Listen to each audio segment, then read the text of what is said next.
Who are the people we need to kick out of society? Let's find out. Starting with number 5, calling shots. Stephanie Pedroso allegedly incited a roller skating riot that brought 400 to 500 people to a business parking lot, which is probably the most people that have been to the roller rink since the 70s. Pedroso got super upset with Astro Skate for canceling her daughter's 18th birthday party after staff learned the event would be bigger than their venue could accommodate. Astro Skate required Pedroso to hire an off-duty deputy for the event, which she failed to do, thus breaching her contract. And not only did Pedroso fail to find security for the event, but she also resold tickets and posted advertisements that indicated the event would be something very different than a kids' party. Her advertisements included a booty contest, which Astro Skate's owner, Chris Magnaeus, said they weren't interested in hosting. After learning that the skating rink had canceled her event, Pedroso stormed into the business and flipped out, screaming and cursing at employees. She then started a live video in which she called for people to riot at the business and confront law enforcement, who had already been called. Somehow, roughly 500 people interested in rioting showed up at Astro Skate, which is kind of impressive, since getting even 10 people to show up somewhere can be a challenge. The crowd started going berserk and damaged the surrounding businesses, stealing from everywhere they could. Police issued multiple warnings saying the group was trespassing and needed to leave the premises, but nobody listened. Surprising, no one. A 16-year-old girl was allegedly thrown into a local barbershop's glass panel, injuring the girl and resulting in over $1,200 in damages to the store. There is an additional $500 in damages at a nearby 7-Eleven and a grocery store, and bar also had to close due to the riot. Authorities arrested 23 minors and 3 adults. Hillsborough County Sheriff Chad Chronister released a statement to state how unacceptable it was to use social media to encourage people to destroy businesses and start a riot. He also stated that Hillsborough County wouldn't tolerate such kind of behavior. Officers also arrested Pedroso, and as of this video, she's awaiting trial. In 2021, the Florida legislature called for stricter penalties for anyone found guilty of starting a riot, and if convicted, she faces up to 5 years in prison. Number 4, Uncontrollable Urges. Julie Hoover, a teacher at a Christian high school, was arrested for inappropriate behavior with students twice in one summer. Hoover once worked at Florida's Point of Grace Christian School, where she allegedly twerked on a male student at prom in April 2022. The student told police about Hoover's advances and how she pressured him into drinking alcohol, despite being underage. He said that he was so uncomfortable that other students tried to get between him and his then teacher several times. The student left the dance floor each time she got too close to him, but she wouldn't leave him alone. Hoover was also determined to get him to drink alcohol and forced the straw from her alcoholic drink into his mouth. One of the school's administrators admitted that the teachers had alcohol that night, but claimed that they didn't begin drinking until after the event. While he knew Hoover had a few drinks, he said he wasn't aware of when Hoover started drinking. Multiple witnesses came forward to corroborate the student's story, and officers arrested Hoover over the incident back in September of 2022. The thing was, this was her second arrest related to her inappropriate actions involving students. A few months earlier from this specific incident, she was arrested for exchanging explicit messages with another student. When the student's mother learned what Hoover was doing, she reported the former teacher to the police. Hoover had been exchanging messages with that student for months by the time she was arrested. Hoover also had plans to sneak the student into her home while her husband was at work. She then had a phone call with one of the student's mothers where she admitted that she let the evil in at prom. A school official confirmed that she's no longer employed at Point of Grace Christian High School. It's good that she's gone, but how was she able to do this twice? Number 3, the Hot Chip Challenge tragedy. 10th grader Harris Wallaba lost his life after performing in Pocky's One Chip Challenge. The challenge called for people to eat the Pocky chip and see how long they could go without drinking water or eating other food. The chip was sold individually in a coffin-shaped box with a warning that it was only for adult consumption and to keep out of reach of children. As the challenge went viral on social media, Wallaba wanted to try it for himself. The problem was that Wallaba tragically had an underlying heart condition that nobody knew about. So he took a bite of the chip, which was loaded with high levels of chili pepper extract, and immediately passed out. The school nurse at Wallaba's school called his mom to say he had fainted after his friend gave him the chip. When he got home, he collapsed again. So his mother rushed him to the hospital, but it was already too late as he was deep DOA. Doctors discovered he had suffered from a heart attack due to a congenital heart defect, exasperated by the insane amounts of capsaicin in the chip. Wallaba was born with an enlarged heart and a myocardial bridge, affecting blood flow. The spiciness of the chip caused significant stimulation to his heart, leading to abnormal blood flow and irregular heartbeats. In response to their son's passing, the family sued Pocky and Hershey, its parent company, although they didn't comment publicly if they were seeking fiscal compensation. Pocky released a comment to express its sadness over the 14-year-old's passing, but also highlighted that the chip's label clearly warned that it wasn't suitable for children or anyone with underlying health conditions. And Wallaba wasn't the only person who got sick from the challenge. Paramedics had to treat 3 high school students in California and 7 in Minnesota after they participated in the challenge in 2022. The chip saw significant sales increases since people started posting videos on social media of themselves or their friends doing the challenge. The clip showed people and sometimes children eating the chips and reacting to the heat. Some gagged, coughed, or even begged for water. Authorities and physicians warned that eating such spicy foods could have tragic unintended consequences. Thankfully, the chip was eventually pulled from shelves. By the way, if you're dealing with spicy stuff, don't drink water. It'll only spread the heat around and make the sensation worse. Instead, drink milk, since milk contains a protein called casein. Casein can bind with capsaicin, the compound in chili peppers that causes the burning sensation, and wash it away. The fat content in milk can also help dissolve capsaicin, providing relief from the heat. But what do you think? Who should we kick out of society? The manufacturer who makes such a dangerous chip, or the family suing the manufacturer, placing the accountability elsewhere, as unfortunate as the circumstances were? Number 2. The Despicable Couple. Florida authorities got more than they bargained for when they arrested a couple for robbing a hardware store. Charlie Jorge Perez and Jelena Annalise Sepulveda entered a Lowe's home improvement store wearing matching Cookie Monster pajama bottoms. They were acting suspiciously, and when they went to leave, loss prevention officers stopped to question them. Sepulveda responded by spitting on the officers, while Perez flashed a firearm in his waistband and threatened them. The couple was arrested the next day on robbery charges, while law enforcement headed to their home with a search warrant. Officers were immediately overwhelmed with the stench and discovered 4 mixed-breed French bulldogs caged in the couple's bedroom. The dogs seemed to have been locked up for quite some time. They had open sores and were suffering from demodetic mange, a painful skin condition caused by mites burrowing into the skin, leading to severe itching, inflammation, and hair loss. One of the animal's toes was swollen and stuck in the bottom of its cage. A witness told police that they thought the dogs hadn't been outside their cages in 4 months. Officers removed the 4 dogs from their cages and freed the 1 dog's foot. The animals were in poor condition after the rescue, and 2 of them, sadly, couldn't even walk to the animal control van on their own. There were an additional 3 dogs and 3 cats in the couple's living room who appeared to be in better condition. However, animal control took all 10 animals in for treatment due to the poor condition of the French bulldogs. The couple eventually relinquished ownership of their animals because of Perez and Sepulveda's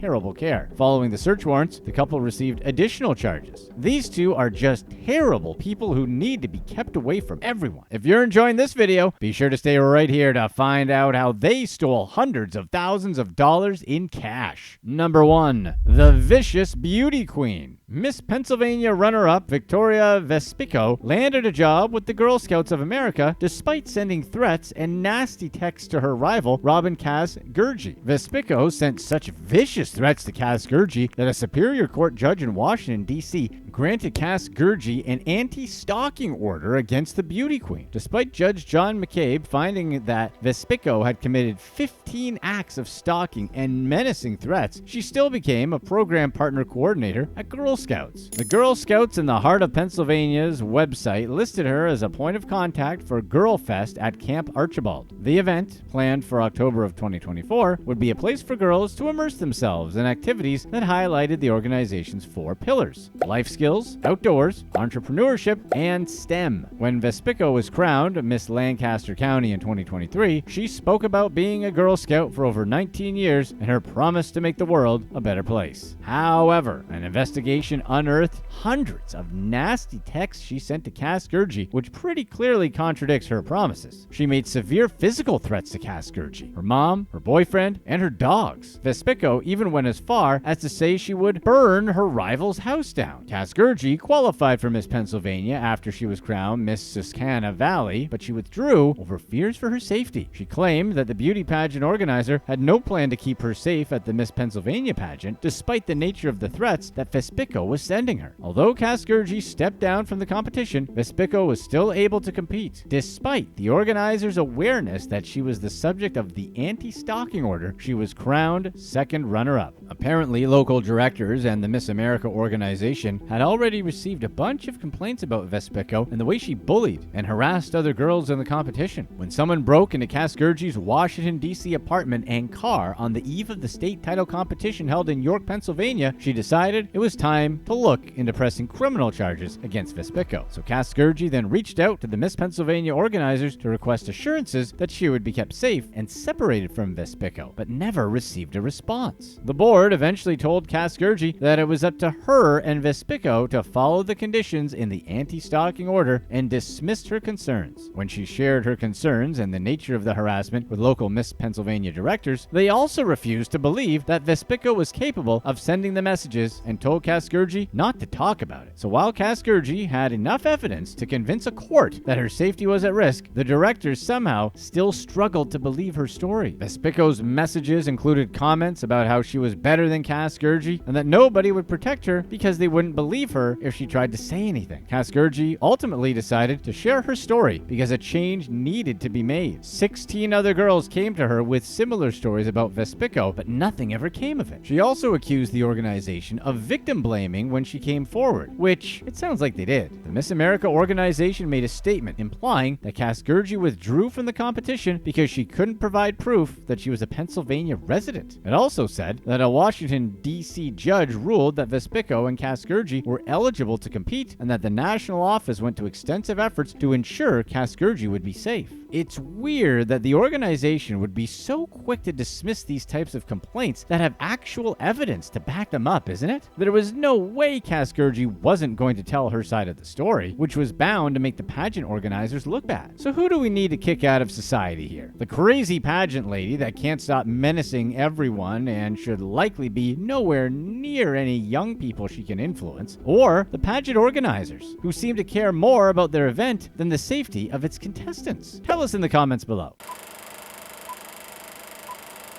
What are some of the smartest crimes out there? Let's find out, starting with number 6, farming royalty. A Chinese farmer named Wang Fengying managed to swindle more than 2 million yuan, or about $275,000 US.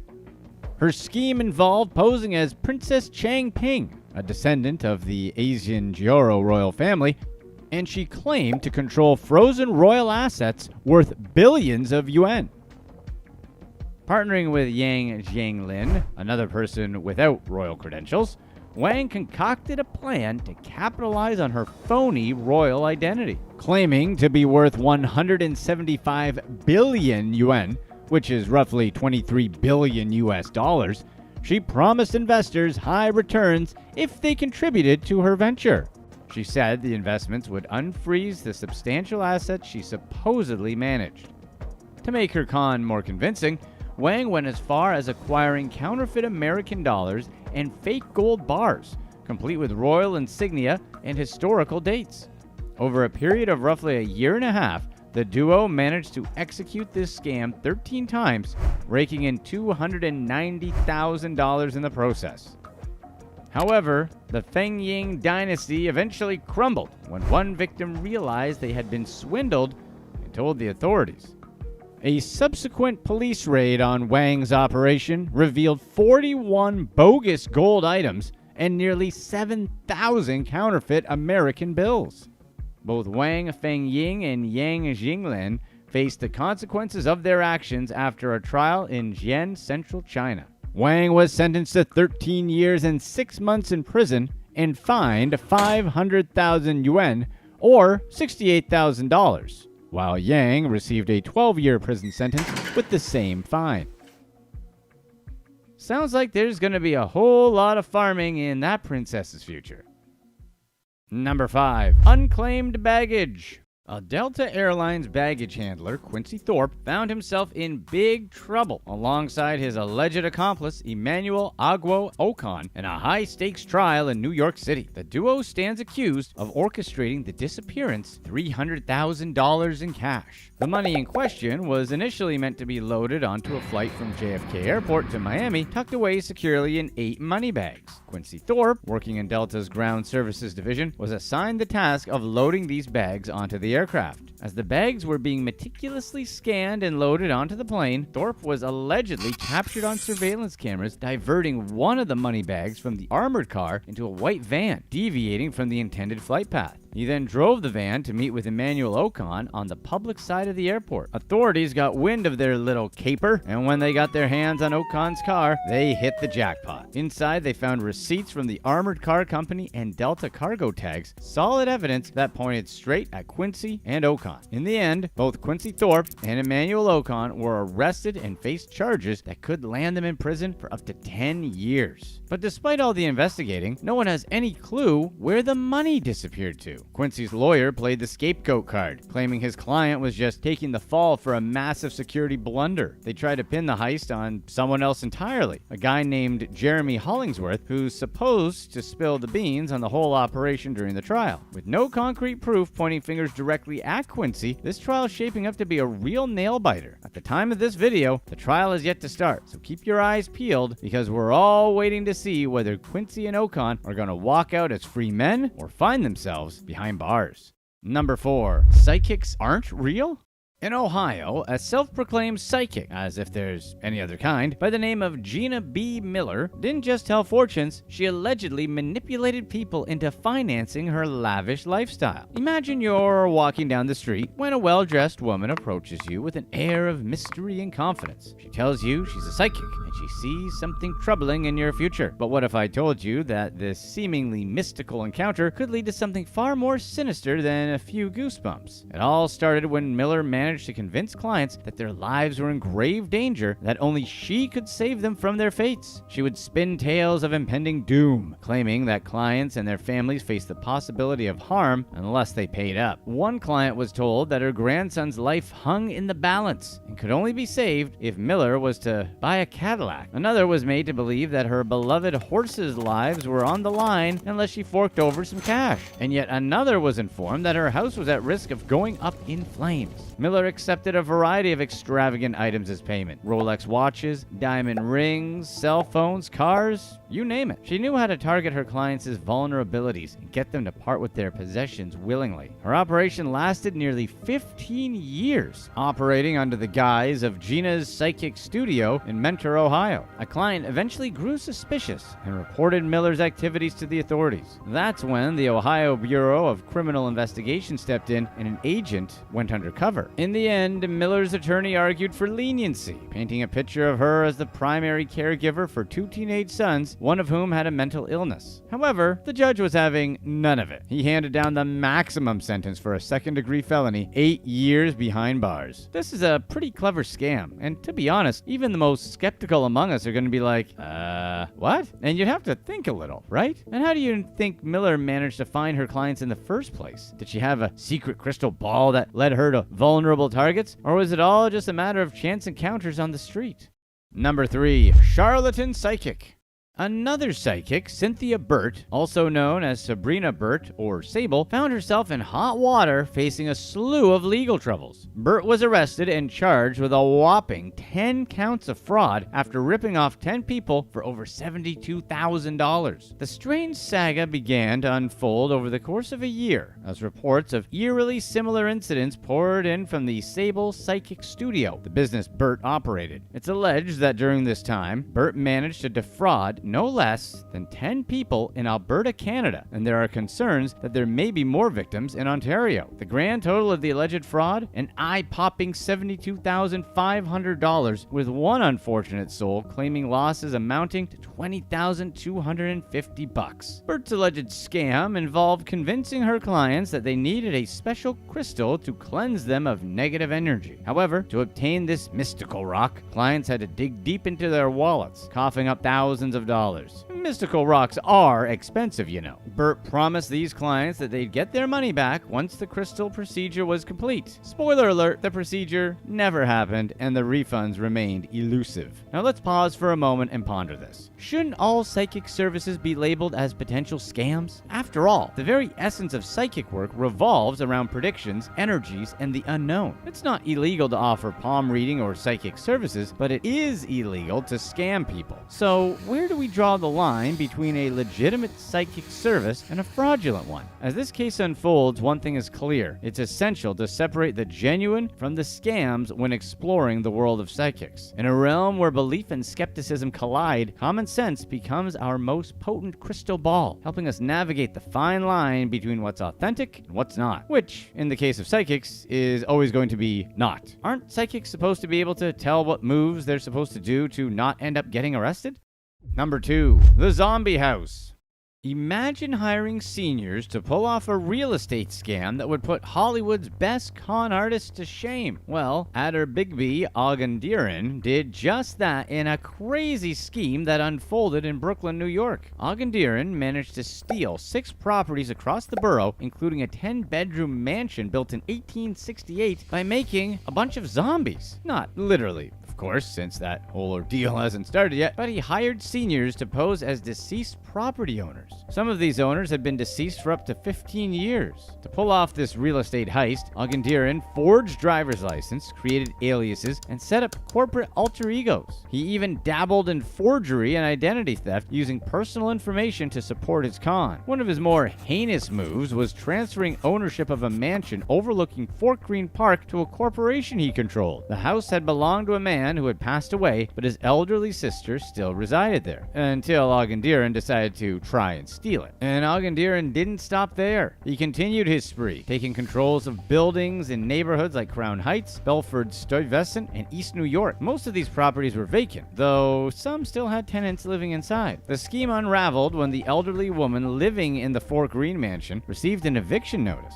Imagine the shock of finding out your home, which was apparently overrun with 85 cats and was filled with looks and smells associated with that amount of cats, was no longer yours. The victim and her cats were not happy, so they alerted the authorities. Augendieren's defense attorney claimed that his client was the true victim in this case because, of course, he was. According to him, Augendieren had purchased 2 of these houses from individuals who said they were the owners and allegedly lost money on one of those deals. Obviously, a true victim would be stealing identities and forging documents to steal houses. What a clown. Augendieren, a Nigerian national who has been a permanent resident for nearly 20 years, could face up to 25 years behind bars if convicted. The Brooklyn District Attorney had a word of advice for homeowners. Register with the Automated City Register Information System to stay informed about changes made to documents associated with their property. Number 1. TikTok Oscars. In the wild world of scams, a plot that could have come straight out of a Hollywood script unfolded, leaving the Australian tax office, known as the ATO, with a massive headache and costing taxpayers $4.6 billion. The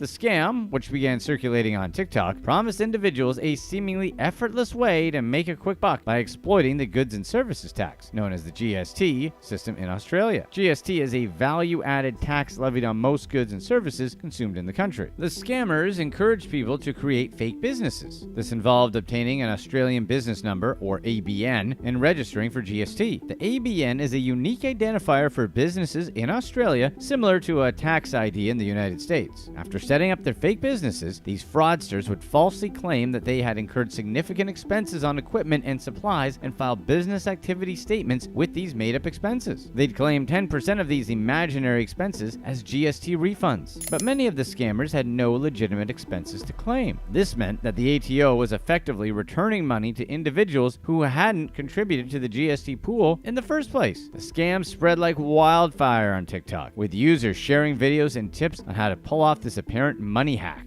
It attracted curious social media enthusiasts as well as organized crime figures. Click to watch one of these next videos. Let us know in the comments section what you'd rather have to do. Live with no air conditioning for a year or run 2 miles every day for a month.